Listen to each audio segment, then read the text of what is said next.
Hello les voyageurs! Après avoir passé un mois en Irlande à parcourir l'île d'Émeraude en camping-car, je vous partage mon périple à travers une série de vidéos.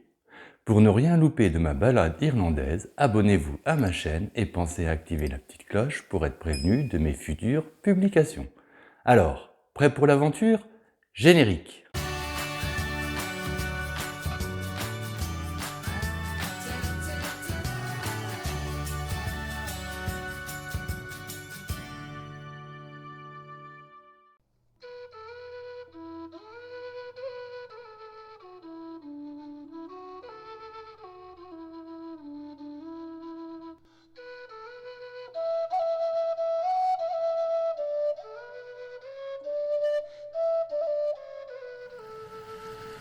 Je débute la journée en longeant le petit canal qui conduit au château de Kilkenny, une forteresse de style anglo-normand située en plein cœur de la ville et qui date du XIIe siècle.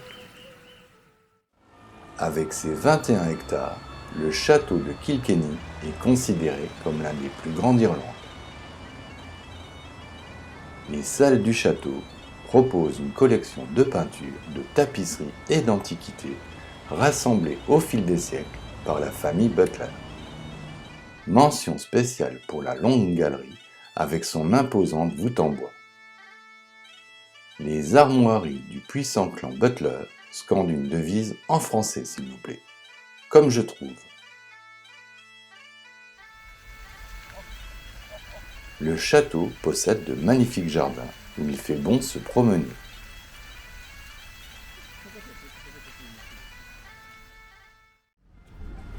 Aux abords du château, des artistes peintres exposent leurs œuvres. Vue sur la rivière Nord. De nombreuses ruelles serpentent à travers la ville, dont en particulier Butterslip, une petite rue très étroite et pittoresque, assez difficile à trouver et qui fait partie des trésors cachés de la ville.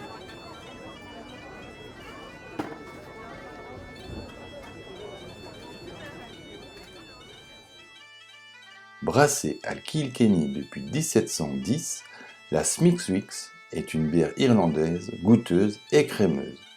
On la retrouve dans la plupart des pubs irlandais. La visite de la brasserie Smithwick's est plutôt passionnante et bien faite. J'apprends plein de choses sur l'histoire de cette famille de brasseurs et sur les secrets de fabrication de cette bière unique.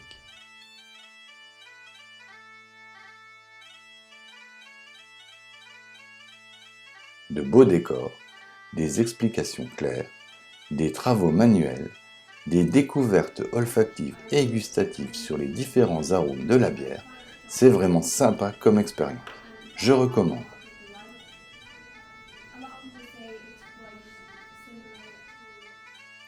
Cerise sur le gâteau, je termine la visite par la dégustation des 3 sortes de bières brassées par Smithwick's.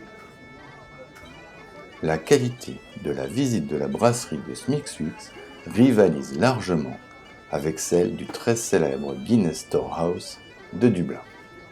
Le gros avantage, c'est qu'ici, il y a beaucoup moins de monde.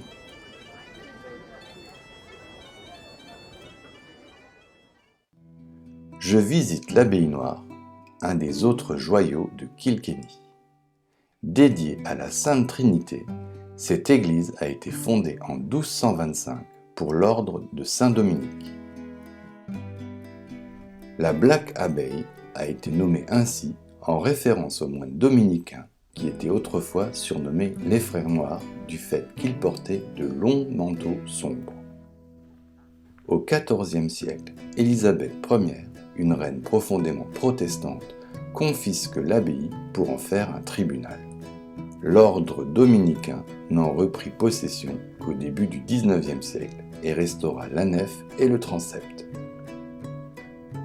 Lors de la restauration de l'abbaye, une statue en albâtre de la Sainte Trinité a été retrouvée cachée dans un mur.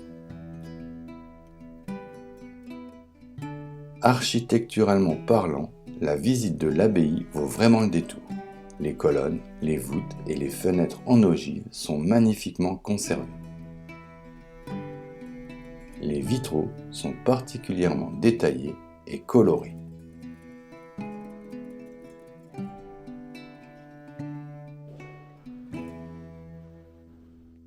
Bivouac ce soir aux alentours de Kilkenny.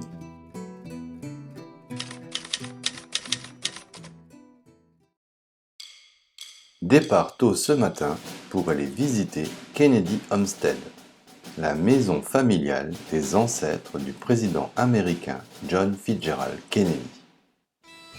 C'est depuis cette modeste maison qu'est parti pour l'Amérique en 1848 Patrick Kennedy, l'arrière-grand-père de JFK, en tant qu'émigrant de la famine.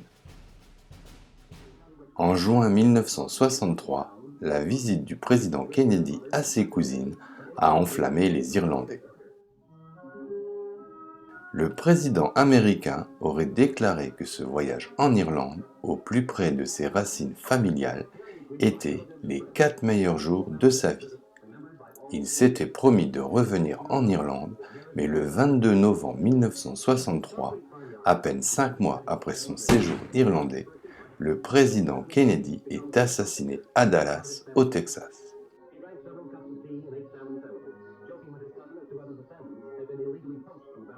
Pour les Irlandais, JFK était un héros, une idole. Il a incarné l'ultime success story irlandaise, un pauvre émigrant de la famine qui devient en seulement 3 générations l'homme le plus puissant du monde.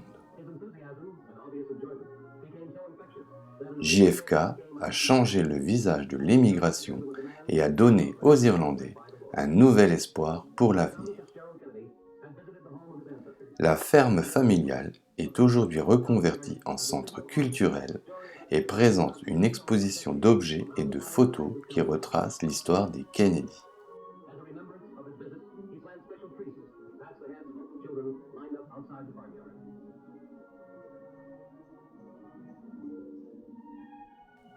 Bref, c'est l'endroit où tous les touristes américains en visite en Irlande se doivent d'aller.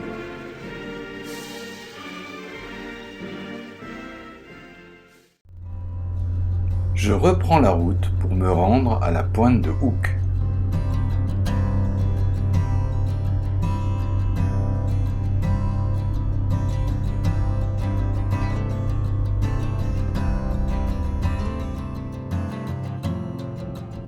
L'endroit est connu pour son phare blanc à rayures noires. C'est le plus ancien phare d'Irlande. Il y a plus de 800 ans, ce sont des moines qui y allumaient des feux d'avertissement.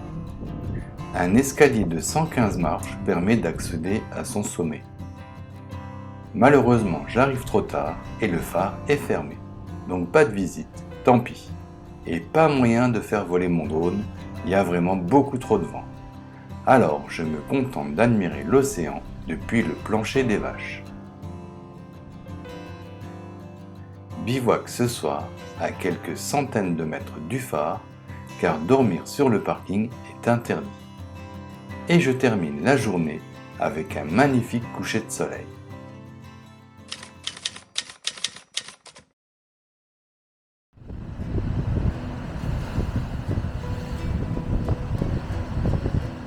Je débute la journée par la visite des ruines de l'église Saint-Duban, un moine venu en Irlande depuis le Pays de Galles en 452, soit à peine 20 ans après Saint Patrick. Selon la légende, c'est Saint Duban qui aurait allumé le premier feu d'avertissement pour prévenir les navires des dangereux récifs de Hook Head. Il fonda ensuite un monastère sur le site même du phare. Je reprends la route pour aller visiter Rock of Cashel, le plus important complexe médiéval de toute l'Irlande. Construit sur un piton rocheux, le site comprend des édifices qui servaient de lieu de résidence aux hauts dignitaires du royaume d'Irlande, mais aussi d'innombrables bâtiments religieux. L'immense cathédrale Saint-Patrick aurait été construite en 1235. Une tour ronde, haute de 28 mètres, servait à surveiller les abords de la forteresse et à entreposer les manuscrits et les reliques religieuses de grande valeur. L'architecture des lieux est splendide.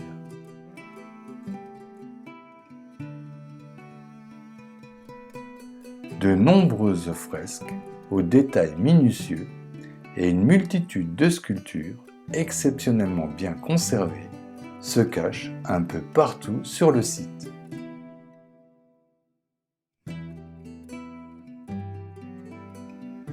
Une chapelle renfermerait la tombe du célèbre roi Cormac. Un modeste musée raconte l'histoire de cette forteresse médiévale. Bref, la visite du Rock of Cashel vaut vraiment le détour, mais sachez que le site est hyper touristique, donc il vaut mieux réserver votre billet d'entrée au préalable et en ligne. Petite astuce, garez votre véhicule sur le petit parking gratuit situé en contrebas du site. Ça vous évitera de payer à prix fort le stationnement sur le parking officiel. Bon allez, je retourne retrouver Max, ma machine à voyager, qui m'attend sagement sur le fameux parking. Je reprends la route direction le château de Cahir, l'un des plus anciens châteaux d'Irlande. Bâti en 1142, il est offert en 1375 par le roi Édouard III d'Angleterre à la famille Butler. Et oui, encore eux. Après m'être acquitté d'un prix d'entrée franchement très raisonnable, de mémoire 5 €, je pars à la découverte des différentes salles du château. La salle de banquet, d'un blanc immaculé, est coiffée d'un magnifique plafond en bois.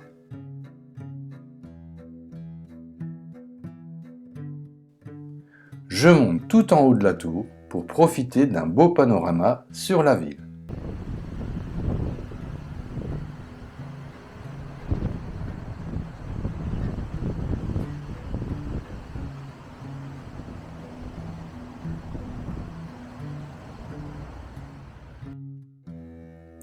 Je termine la visite par la maquette miniature de ce château médiéval tout droit sorti du Moyen Âge. Ce soir, pour mon dernier bivouac sur le sol irlandais, je réquisitionne une table et des bancs dans la forêt de Glengarra.